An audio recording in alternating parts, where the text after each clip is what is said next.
Hi everyone, welcome to the Celebrity Diaries.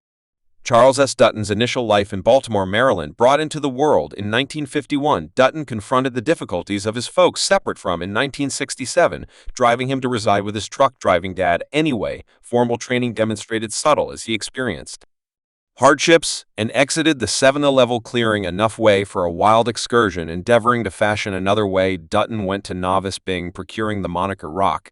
Yet the commitment of an alternate future took a dim turn in 1967 when, at only 16 years of age, he became entangled in a road battle that would modify the direction of his life. Accused of murder, Dutton wound up condemned to the Jesus Restorative Establishment in Maryland, denoting the start of his experience with the law enforcement framework. Considering this violent period, D and genuinely communicated, "I killed the person who almost killed me. I did nothing to any individual who could not have possibly done likewise to me." These words catch the crude feelings and the forgiving real factors that characterized Dutton's initial years. Serving 20 months in prison for this occurrence, he ended up back in a correctional facility, this time for burglary and weapon charges, carrying out a 3-year punishment in the Maryland State Prison. During his imprisonment, Dutton confronted a perilous episode when he was cut by another prisoner, barely getting away from death. Yet the turbulent climate didn't end there. A dispute among detainees over a decision of programs prompted Dutton being cut in the neck with an ice pick, the edge entering his lungs and gambling with lethal results. Phenomenally, the cutting edge stayed away from significant courses, saving him from an unfortunate destiny. In the midst of these difficulties, Dutton found comfort and motivation in progressive Marx and Malcolm X, conforming to the dark Jaguar development anyway. His excursion inside the jail framework kept on being set apart by struggle, a showdown with a watchman over denied appearance privilege. Brought about a clench-hand battle, prompting extra charges and a drawn-out jail sentence of 8 years. Dutton's groundbreaking development arose during snapshots of isolation. After a spell in isolation for declining to clean latrines, he drenched himself in a compilation of dark writers. This crucial period started a newly discovered reason, provoking Dutton to request of the superintendent to begin a dramatization bunch for the colder time of year, not entirely set in stone, to seek after his enthusiasm. Dutton coordinated a play, The Day of Stomach Muscle, regardless of lacking formal coordinating experience. The superintendent, strong yet requesting, consented to the undertaking, relying on the prerequisite that Dutton got back to school for his GAD. Embracing this challenge, Dutton got his GAD while in prison, as well as finished a 2-year school program at Hagerstown Junior School, graduating with a partner expressions degree in 1976. Delivered in 1976, in the wake of serving 7 2 years, Dutton picked an alternate way of choosing schooling over a regular post-jail account, as opposed to dropping a mixtape. He enlisted at Tulsa State College, laying the groundwork for a momentous change. Dutton's rising went on as he joined the Baltimore Theater Organization, exhibiting his obligation to the emotional expressions. The zenith of his process came to fruition at Yale's Theatric School in 1983, where destiny would acquaint him with his guide, the famous playwright August Wilson. This vital association denoted a defining moment in Dutton's direction. Hardening his obligation to the art of acting in only 16 years, Charles S.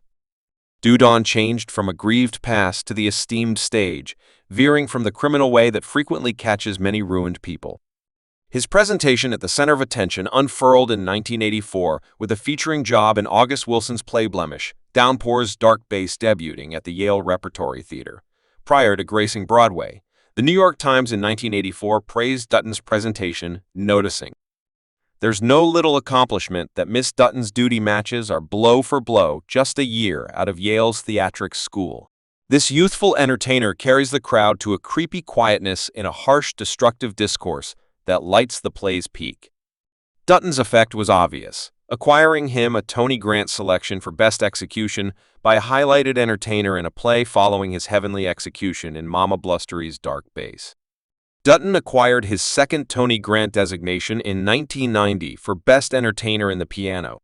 One more cooperation with the regarded dramatist August Wilson. This acknowledgement sets Dutton's remaining in the dramatic domain and wandering into the universe of film. Dutton is leaving a permanent imprint with his cinematic takeover of Stephen Ruler's Feline's Eye, prepared for appearances in the 1980s. Works of art, for example, Miami Bad Habit, Crocodile Dundee 2, and the Balancer D's change from stage to screen displayed his flexibility and established his status as an awe-inspiring phenomenon in media outlets in 1989. Dutton's very own life became the overwhelming focus as he married entertainer Debbie Morgan, known for her job in Evie's Beau, whose unpredictable romantic tale bloomed following 5 years of romance-enamored consideration. Morgan, pondering her appreciation for Dutton, uncovered that he had invested all of his energy in jail, and it could sound insane, yet there was something kind of enticing to me about the fact that she portrayed Dutton's calm risk as a charming power, much the same as a strong medication. Dutton's commitment to his art and versatility after his release from isolation changed his life into a dramatic excursion with relentless force by the mid-1990s, which he featured close by Denzel Washington in Mississippi. Masala, the apex of his TV vocation, showed up in August 1991 when he drove his own series, Rock, which circulated on Fox at the time. Rock is a TV series that stands as one of Charles S.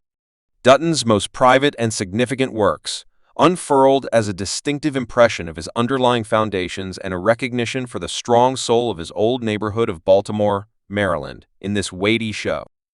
The title character, depicted by Dutton himself, drew motivation from the genuine encounters of a Baltimore sterilization specialist, John Wood.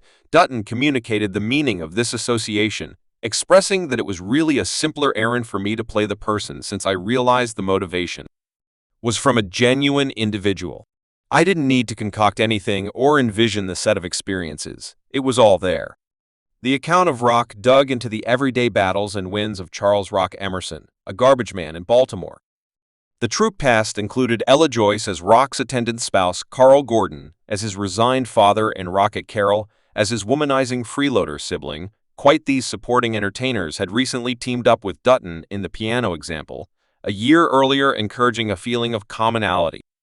And science on screen. Dutton, careful in his vision, demanded handpicking the cast for Rock, underlining the significance of depicting a good picture of the African American population. He tried to project strength, knowledge, heart, and a fighter-like soul for the characters. I didn't believe this show should be a pessimistic picture of individuals of color. Globally, I needed to extend a picture of solidarity and knowledge and heart, and furthermore, a champion-like picture. This family didn't take no poop, and they were worried about the local area. He certified the series revolved around the existence of Rock Emerson, an easygoing Baltimore junk laborer endeavoring to work on his life and that of his family. While the show gave snapshots of chuckling inside the relational peculiarity, its fundamental tone dug into financial issues influencing the African American population.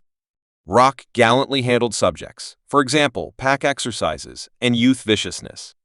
The effect of medication use on labor, and the more extensive preliminary studies looked at by African Americans in the U.S., the show even impacted the world forever by highlighting one of TV's earliest depictions of a gay wedding.